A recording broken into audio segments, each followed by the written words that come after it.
The search for the true cash flow. Now, where do you go to find rentals at the moment that's going to give you immediate cash flow? One of the fundamental things that a lot of people don't understand about cash flow in property is the value of your deposit. A lot of times in residential, most people think that, yes, they put in their 20% deposit, they're getting positive cash flow. Wow, they're getting cash flow from their property. But that is the wrong calculation, because what they forget to calculate is the cost of deposit. So where do you go now to get positive cash flow from day one? What type of property is going to continue to grow and give you constant cash flow? Is residential producing that cash flow, and where and how? Is Perth best place to invest? So many people are looking at Perth. How does residential rentals and cash flow compare to commercial cash flow? What does tenants in residential pay for versus commercial tenants? What do they pay for in terms of getting a cash flow? How do you even calculate cash flow? And why is cash flow so important to your portfolio? Now, you might be thinking about all this, and you might be starting out in your commercial property journey or your investment journey. You might be starting out in your property journey, but you don't know the value of cash flow. And until you actually understand the value of cash flow, you can't actually have a sustainable and well-rounded property portfolio. Doesn't matter whether you're going to invest in residential or commercial. In fact, the balance is better. But you've got to decide and look at and understand what is important about cash flow. Now, a lot of the gurus say this is what you do. You go out there, you buy a property, a residential property. It's going to give you cash flow from day one, and it's about $50 a week. Wow, fantastic. It's going to grow. It's going to hold its own. Nothing out of your own pocket. Fantastic. Done. Right? And that's it. $50 is not going to make you retire anytime soon. You want to retire the next 3 to 5 years? $50 ain't going to cut it. You need $500, $1,000, $2,000 a week for one or two properties, and most of that is going to be commercial property over residential, because if you think about $50 a week in positive cash flow, well, you're going to need about 200 of those to be able to fully retire, and most people can't accumulate 200 residential properties. In fact, the top 10% of property investors in Australia have more than probably 5 properties, and the top 1% have about 10 12 properties. So most people in their lifetime will probably accumulate maximum of 5 properties. So do it right, get the 5 properties right, save yourself the headache of trying to find 200 properties, find the right vehicle, understand cash flow, then you can get going. So let's start out. My name is Helen Tarrant, and I've been teaching everyday Australians since 2016 how to correctly invest into commercial property with confidence and security, how to build out that cash flow and growth and that portfolio, a blueprint for them to implement so they can get to financial freedom fast, and I can help you do that as well. If any of these videos resound with you, please click the link below, join one of our events, looking for a free strategy or to understand how this can be personalized to you. We are an education and a specialist buyer's agent for the savvy investor who wants to transition from residential to commercial, who want to do it right and have a pathway. And if that's you, click the link below. Now, let's go back to talking about cash flow. What truly is cash flow? Now, cash flow, let's have a look at $1 million property. Let's say you're buying $1 million property, and let's say you're buying that in residential. You've got to put in 20%. Now, that 20% is about $200K. Let's not worry about the cost, because the cost in residential and commercial in buying is the same. You pay the same stamp duty, you pay the same, roughly the same legal cost, bar a couple of $100 or $1,000 more, but the search costs in residential can be a bit more compared to commercial. So they work out to be about the same, and it's about 5% roughly. So we'll leave that out for the moment. Let's look at the $1 million. $1 million, you put in $200K, you're borrowing $800K, right? So your $800K at the moment, it is about 7% in the borrowings. You might get it for less, and if you get it for less, fantastic. 7% of $800K is about $56,000. So that's about a bit over $1,000 a week. Now, if you're adding costs like strata fees or insurance, if you don't have strata, you've got insurance, you've got, sometimes you'll have land tax, you'll have management fees, you'll have maintenance, plus you'll have council rates, water rates. You probably add another 15K, maybe 20K to it. So let's call it round off number about $70,000. So that's about $1,300 per week, give or take, that you need to find out of your rentals to cover just the mortgage and the outgoing, but not your $200K, right? Don't worry about the $200K, it's not even covered, right? So that's $70,000 $1,300 a week. Most of you are not going to get that from your rentals. You might be able to get, and if you do get $1,300, fantastic. Thank you. That's a great investment. But the thing is, your $200K, it's still not covered, right? You're still negative. So what is the true cost that people don't calculate about with cash flow is the cost of their deposit, the $200,000. Now, the $200,000 sometimes is a drawdown on your equity. So that's when your value of your property increases and you draw down on that equity. You draw down on the equity and the value increases of your other property, but that cost of $200K is another 7%. So that on its own is at $14,000.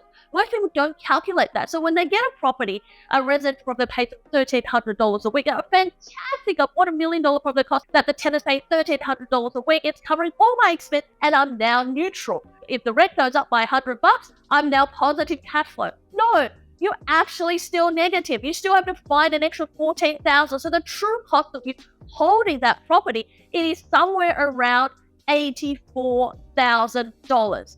$84,000. Let's just think about that.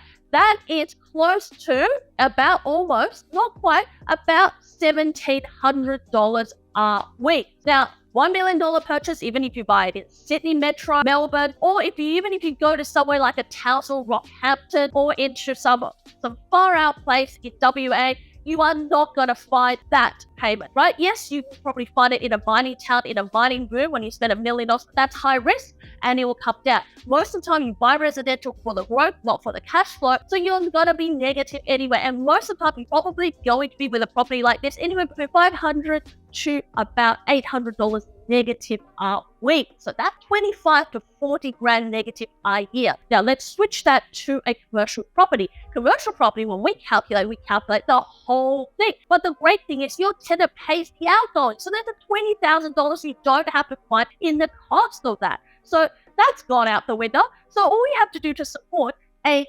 7% interest rate on $1 million, that's $200,000 coming from you as a deposit. The other $800K is the set. The $556,000 is coming from the repayment for that loan. So together it's $76,000. All you have to do is find a 7.5% or more in yielding property. Remember, your tenants pay outgoing, right? So all you have to do is find a property that's 7.5% yielding or above, and you will be able to break even on that property. And next year, as the rental increases, the interest rate drops, you are starting to make cash flow. So the first year is neutral. And at most, if you're negative no more than $5 grand. That's $100 a week. So would you like to be negative $500 or negative $100? Would you like to make $500 a week but in 12 months rather than $50 a week, right? Because if you found a property that's higher than 7.5% yield, like an 8% yielding property, you are making cash flow from day one. Now, you might be asking, in this high interest environment with what's happening in the market, is it going to happen that I'm going to find a property yielding 7.5% or more? And I'm going to tell you, yes, absolutely. 2024 is where the opportunities are. We've seen 2023 where the returns and the yields haven't moved. 2024, we're going to see some movement. Not a huge amount of movement, but we're going to see some movement. Different regional areas, especially large regional towns, some of the movements will come. You'll see some desperate vendors that have got to sell. So you have blues in the market where you're going to go, wow, this property I'll be able to nab it for 8%, right? You'll be able to find some of these properties even in metro areas. And yes, they're a little bit higher priced, but they're not going to be your $500,000 properties or $700,000, but they're going to be over your mill, maybe into $2 or $3 million. But you definitely will find properties that are going to be 7.5 and above in 2024. The key is to know where to find them and to position yourself so that you're market ready to buy. This is why market ready is so important, because people don't think about that. They think, I'm ready to buy. I just want cash flow, cash flow, cash flow. But when we give you a property that is cash flow driven, because we're a specialist buyers agent who specializes in this area of producing cash flow and building out a portfolio for our client, we give you that. Most of our clients aren't ready because they haven't gone through the process. And going through the process of becoming market ready is lining up your finance, knowing the correct entity so you minimize tax, because you don't want to pay 40 cents on the dollar when you are actually getting that positive cash flow, to move around your pieces so that you know that after you buy the first one, how you buy the second one, because it's all about momentum and building on your cash flow. Buying one and keeping yourself stuck for 4 or 5 years isn't going to help, but buying one that unlocks your profitability, unlocks your cash flow in your portfolio, allows you to buy a second one within 12 to 18 months again and again and again, makes a huge difference. And that's why it's important that you choose the right properties. Now, I want you to think about something else about cash flow. Where does cash flow come from? Cash flow comes from your tenant. And fundamentally, residential tenants are different from commercial tenants. If you haven't watched my video previously about the tenant type, you need to watch that because it flows on directly to this video about understanding tenants. Having a really great tenant who consistently put money in your pocket, subsidize your income, giving you cash flow, it's going to help you move faster. Right? Move you faster to the next deal, to the next deal, to the next deal. But fundamentally, the most important thing to remember is outgoings cost you money. Expense is the enemy. And one of the things that chews through your cash flow in residential is the expense, right? The expense of holding that property is so huge. The outgoings, I'm not talking about the mortgage, I'm talking about the outgoings, right? Your strata, your insurance, your management fees, your water, and all of the small little maintenance the tenants make you do are costing you money. In commercial, the tenant pays the outgoings. When the tenant pays the outgoings, there is money, less money coming out of your pocket, more money going into your pocket, helping you to buy the next property, the next property. And so I'm going to ask you this one question. Do you want to be truly positive cash flow? $500, $1,000, $2,000 a week versus $50 or $100? If the answer is, I want the $500,000, forget about your residential investment. Put it into commercial, transition into commercial. Contact us, helentarrant.com, unikorn.com.au. Reach out to us, book in for that free strategy session. Let us personalize your commercial property journey for you. Let's blueprint it, work out a strategy so you can get there. So all you need is 3 properties bought right? Cash flow, growth, uplift. You do it right, you can retire from a commercial property much faster, half the time you would in residential. But the most important thing is that cash flow. $500 a week is making an extra $20,000 to $30,000 positive after all expenses have been cleared, and you can absolutely still do that in commercial property today and in 2024 because there's going to be opportunities there, so you don't want to miss. So book in now, join one of our events, and from there, you'll be able to find out how you too can make that instant cash flow. Remember, one commercial property can replace 10 of your residential property in terms of cash flow. If you enjoyed this video, subscribe, hit the bell. I'll see you in the next video where I'll be talking about capital growth in commercial property versus residential.